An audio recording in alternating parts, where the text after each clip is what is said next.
So guys यहाँ पर हमारे पास एक अनदर प्री बोर्ड पेपर है। आज हम इसका सॉल्यूशन करेंगे और आज हम देखेंगे इसमें हम एमसीक्यूज पार्ट। तो एमसीक्यूज पार्ट में हमारा सेक्शन ए में देखो फर्स्ट क्वेश्चन है। तो फर्स्ट क्वेश्चन में जो फर्स्ट एमसीक्यू है वो क्या बोल रहा है कि one of the roots of the quadratic equation is 7 point, देखो रूट गिवन क्या है 7.3166 और देखो कितना सिंपल क्वेश्चन है। बोल रहा है कि root of the equation correct to 4 significant figure. 4 significant figure का मतलब क्या हो कि उसमें टोटली 4 डिजिट्स हो। तो इसमें 1 2 3 4, तो आपको 6 हटाना, तो इसे राउंड ऑफ करके हम क्या बोल सकते हैं, इसे राउंड ऑफ करके हम बोल सकते हैं 7.31। और ये अगर यहाँ पर 5 से बड़ी वैल्यू तो ये क्या हो जाएगा हमारा 7 हो जाएगा। तो बस इसको बोल सकते हैं हम 4 सिग्निफिकेंट फिगर में 7.317। क्या ऑप्शन है इसका करेक्ट? तो ये हमारा ऑप्शन है बी। तो इसका बी आंसर है। सिंपल सा क्वेश्चन है ये तो हमारा। नेक्स्ट देखते हैं, कह रहे थे rate of IGST is equals to the rate of. अब इसमें ऑप्शन गिवन किया है सीजीएसटी प्लस एसजीएसटी। तो आप मोस्टली बच्चों को पता चल गया होगा, इसका बी ऑप्शन है। क्यों? आईजीएसटी किसके बराबर होता है? आईजीएसटी टोटल बराबर होता है CGST and SGST, central GST and state GST. Okay, तो ये स्टेट में हमारा ये होता है। देखो अगर हमारा क्या है, हमारा single with in same state transaction है तो हमारा क्या लगता है उसमें सीजीएसटी और एसजीएसटी। जीएसटी 2 पार्ट्स में डिवाइड होता है। लेकिन अगर ट्रांजैक्शन क्या है हमारा वन स्टेट से अनदर स्टेट में, टू डिफरेंट स्टेट में, तो उसको हम क्या कहते हैं, इंटर स्टेट ट्रांजैक्शन। तो इंटर स्टेट ट्रांजैक्शन में आईजीएसटी होता है, इंट्रा स्टेट में ये होता है। ओके, ये हमने बात की थी जीएसटी वाले चैप्टर में। थर्ड वाला देखते हैं। इसमें थर्ड में कह रहा है कि if x minus 2 is a factor of this. देखो ये हमारे पास एक पॉलिनोमियल है, इसका फैक्टर क्या गिवन किया है, x माइनस 2 इसका फैक्टर है। देन हम क्या कह सकते हैं कि x की वैल्यू अगर हम 2 पुट करते हैं, x की जगह पर हम क्या करते हैं 2 पुट करते हैं, देन हमें क्या मिलेगी, a की वैल्यू क्या मिलेगी 2 to the 4 minus 7 to the 14 plus 2a equals to में 0। अब हम क्या कह देंगे यहाँ पर, देखो ये हो जाएगा minus 10 plus 2a is equals to में 0 और यहाँ पर ये 2a इज इक्वल्स टू में 10 और a की वैल्यू क्या हो जाएगी 5। ओके, a की वैल्यू हो गई हमारी 5 प्लस की 5, तो इसका a ही ऑप्शन करेक्ट आ रहा है। फिर नेक्स्ट देखेंगे इसमें कह रहा है कि इफ, फोर्थ वाले में कह रहा है कि इफ 2 माइनस 1 और यहाँ पर क्या है 3 0 इनटू में a है हमारे पास और इक्वल्स टू में 1 2। ये कह रहा है कि ऑर्डर ऑफ द मैट्रिक्स, इसमें order of the matrix a बताना है। तो सिंपल इसमें भी ऑर्डर क्या होगा हमारा, देखो यहाँ पर इसका ऑर्डर है 2 इंटू 2, यहाँ पर इसका order m into n let कर लेते हैं। रिजल्टेंट मैट्रिक्स का ऑर्डर क्या है 2 रोज है, सिंगल कॉलम है, मींस 2 इंटू 1 है। तो देखो ये अंदर वाली वैल्यू इक्वल होनी चाहिए, मींस n के प्लेस पर क्या हो 2 हो एंड m के प्लेस पर क्या होगा 2 इंटू 1। ये रिजल्टेंट मैट्रिक्स फॉर्म करती है, तो ये 2 है तो ये 1 होना चाहिए, तभी रिजल्टेंट मैट्रिक्स 2 इंटू 1 होगी। m की वैल्यू हो जाएगी हमारी, तो m की वैल्यू हो जाएगी 2 और n की वैल्यू हो जाएगी हमारी क्या 1। इसका मींस यहाँ पर जो a है उसका ऑर्डर भी क्या हो जाएगा हमारा 2 इंटू 1। तो इसका ऑर्डर 2 इंटू 1 होगा।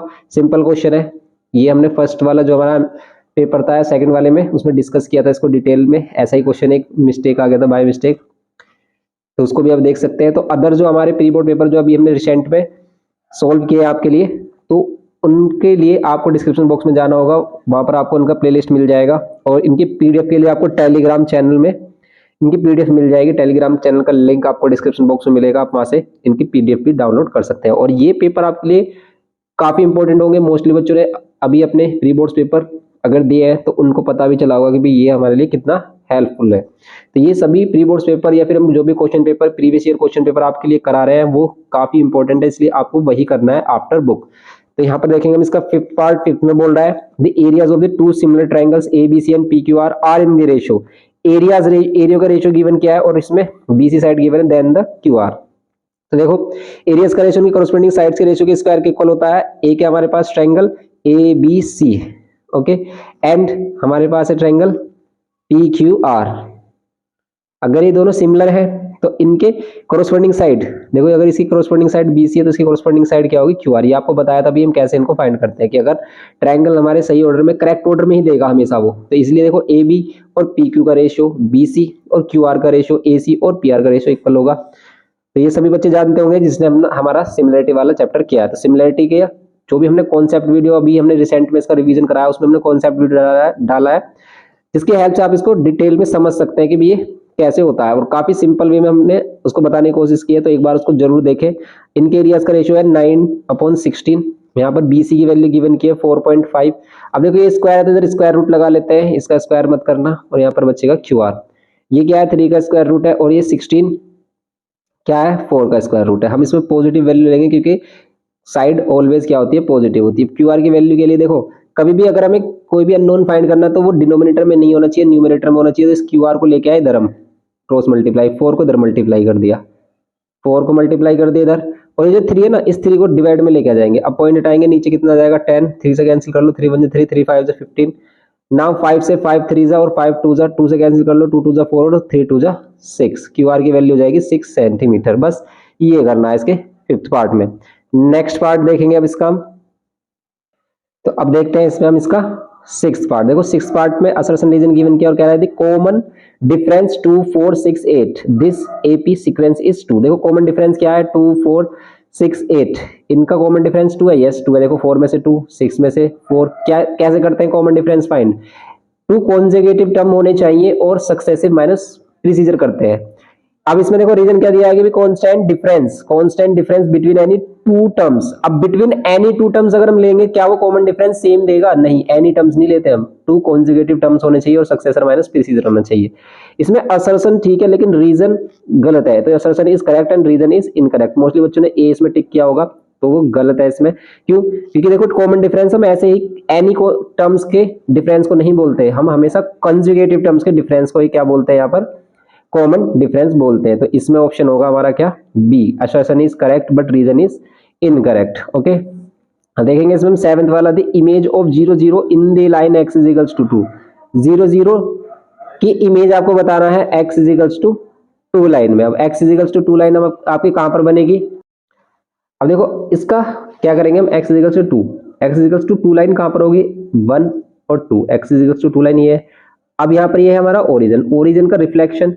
तो यहाँ पर अगर हम समझे कि मिरर है तो यही हमारा सेम क्या होगा 2 यूनिट डिस्टेंस क्या होगा इन फ्रंट ऑफ ओरिजिन। यहाँ पर हमारी इमेज बनेगी क्या होगी, तो ये होगी हमारी 4,0। तो इसकी इमेज क्या होगी 4,0। तो कभी भी आपको प्रॉब्लम आए x इक्वल्स टू 2 लाइन, और या फिर अभी हमने एक क्वेश्चन किया था प्रीवियस वाले पेपर में कि भी ए डैश के बिटवीन आपको क्या करना है, ए डैश के अलोंग आपको रिफ्लेक्शन करना, तो बस आपको लाइन ड्रॉ करें और फिर इसको ऐसे देखें कि भी आप मिरर के सामने है। तो मिरर में जितने सेम डिस्टेंस पर हमारा क्या होता है ऑब्जेक्ट रखा होता है, सेम उतने डिस्टेंस पर पीछे बिहाइंड द मिरर आपको क्या मिलती है, उसकी इमेज मिल जाती है। बस उसी को करके आपको क्या करना है, इसका रिफ्लेक्शन पॉइंट निकालना है। तो सबसे इजी ट्रिक यही है इसमें। फिर 7th पार्ट हो गया ये इसका। 8th पार्ट देखते हैं क्या है कि assertion the probability of the sure event. Probability of sure event क्या होती है, हमेशा क्या होती है भाई 1 होती है। बिल्कुल सही बात है, प्रोबेबिलिटी ऑफ श्योर इवेंट क्या होती है 1 है। तो असर्शन क्या है, करेक्ट है। अब क्या कह रहा है इसमें रीजन में, let E be the event then probability of E. तो ई की प्रोबेबिलिटी हमेशा 0 और 1 के बीच में होती है, बिल्कुल सही बात है। तो both assertion and reason are correct और reason is the correct explanation of assertion. क्या ही सही बात है कि रीजन करेक्ट है। तो both assertion and reason are false, या बोथ असर्शन, ये कह रहा है कि assertion is incorrect reason is correct. तो ये तो नहीं है कि भाई बोथ ही दोनों ही सेम है, तो इसका मतलब इसमें ए ही ऑप्शन आएगा क्योंकि और ऑप्शन इसमें है ही नहीं। तो इसका ए ही ऑप्शन होगा क्योंकि असर्शन और रीजन दोनों ही करेक्ट है। इसका है ए ऑप्शन की both assertion and reason are correct and reason is the correct explanation of assertion. Okay, ये हो जाएगा इसमें 8th पार्ट। अब देखेंगे इसका 9th part, choose the correct solution set of the following number.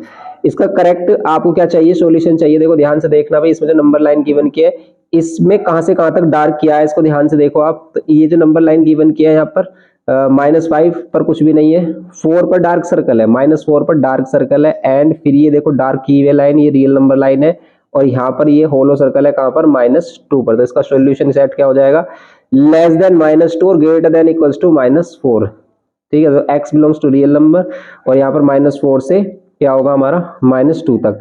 तो देखो इसमें कौन सा करेक्ट वाला है, हमारा सी वाला करेक्ट ऑप्शन है क्योंकि सी में ये दिया है हमें, और यहाँ पर x बिलोंग्स टू क्या है, रियल नंबर है। Okay, x is such that x belongs to real number.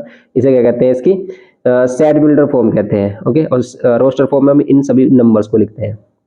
तो ये हो गया इसमें हमारा 9th में क्या है इसका सी आंसर। अब देखेंगे इसमें 10th पार्ट।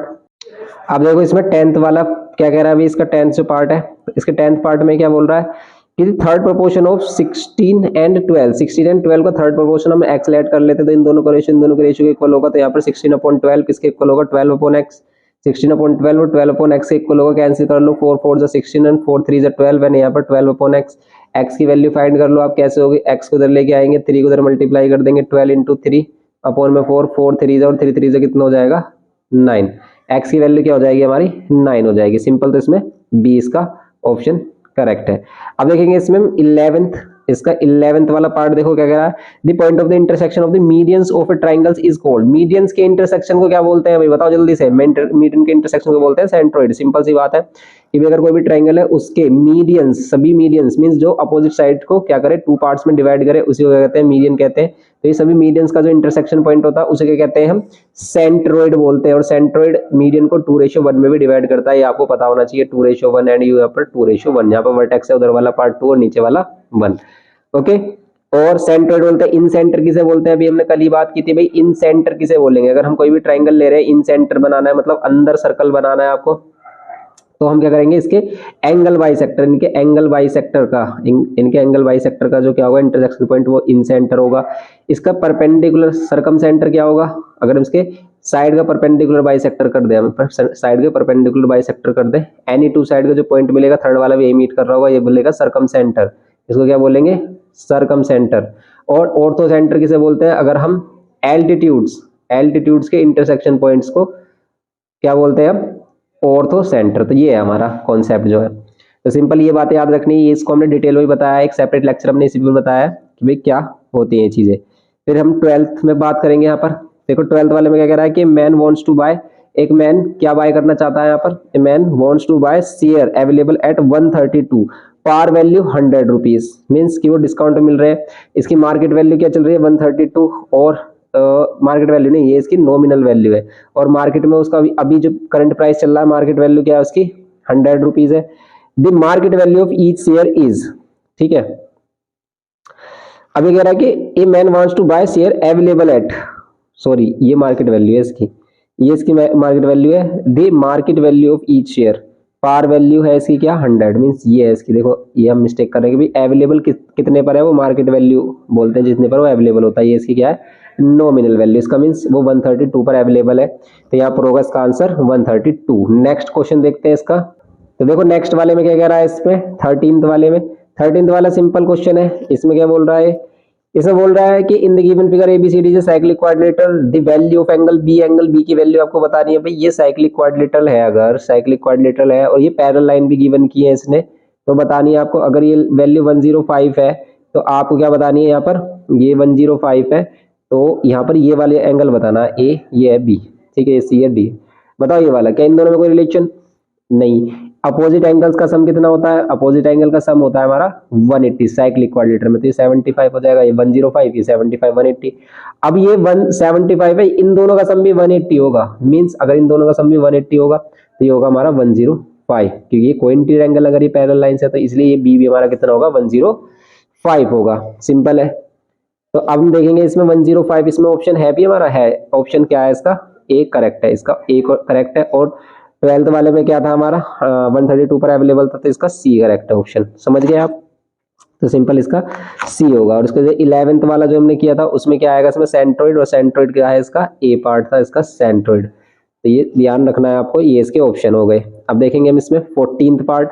14th में कह रहा है इधर ratio of the volume of the to cons की वॉल्यूम्स का रेशियो गिवन किया है, कितना है 2:3, and the ratio of their radii, उनके रेडियस का रेशियो कितना है, रेडियस का r1 और r2 हम लेट कर लेते हैं, कितना है 1/2। अब ये कह रहा है कि the ratio of their Heights, इनके हाइट्स का रेशियो लेना है आपको। सिंपल है, हम इनको r1 को 1x लेट कर लेंगे, r2 को 2x लेट कर लेंगे। अब वॉल्यूम 1 वाले क्या है, यहाँ पर ये वॉल्यूम क्या है, कोन है, कोन की वॉल्यूम क्या होती है 1/3 पाई r1 स्क्वायर h1, और यहाँ पर 1/3 पाई r2 स्क्वायर h2। हम इसकी वॉल्यूम r2 मतलब इसकी जो रेडियस r2 और हाइट h2 ले लेते हैं, ये कैंसिल होगा। r1 की वैल्यू क्या होगी भाई, हमारी r1 की वैल्यू होगी x का स्क्वायर h1, यहाँ पर r2 की वैल्यू 2x का स्क्वायर, और यहाँ पर h2, यहाँ पर ये वैल्यू हमारी 2 और 3, यहाँ पर इसको सोल्व करेंगे x स्क्वायर, और यहाँ पर ये h1, और यहाँ पर ये 4x स्क्वायर, और यहाँ पर ये h2 कैंसिल कर लेंगे हम इसको, 4 को इधर कर लेंगे तो 4 मल्टीप्लाई और ये 3,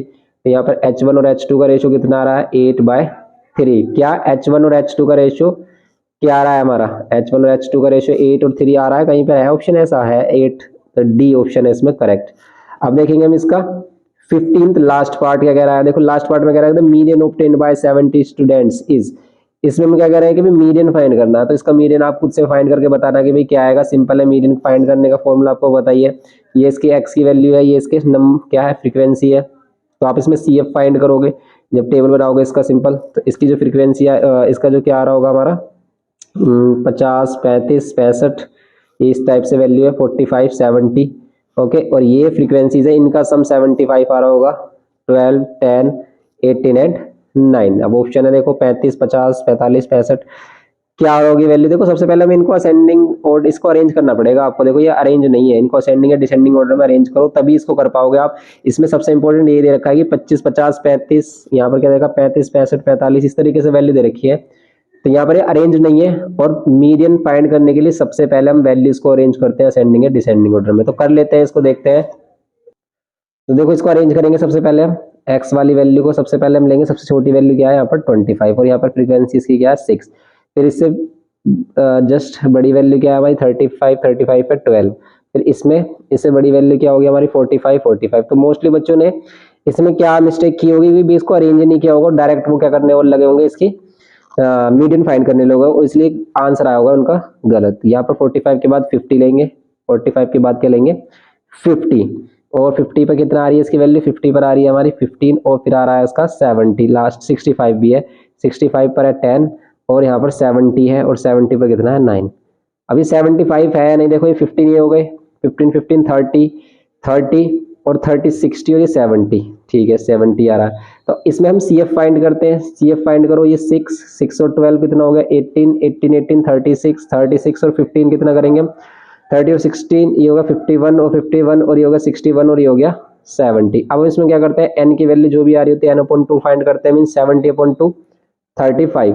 अभी 35 कहाँ लाई कर रहा है, यहाँ 35 लाई कर रहा है, तो 35 यहाँ लाई कर रहा है, तो इसी में जो वैल्यू में रो होगी यही होगी, मतलब ये जो x की वैल्यू होगी यही होगा इसका मीडियन 45। तो इसका मीडियन 45 आ रहा होगा, तो इसका मीडियन क्या आएगा हमारा 45। जिसने भी 45 लगाया होगा उसका करेक्ट है, वरना गलत है सभी का।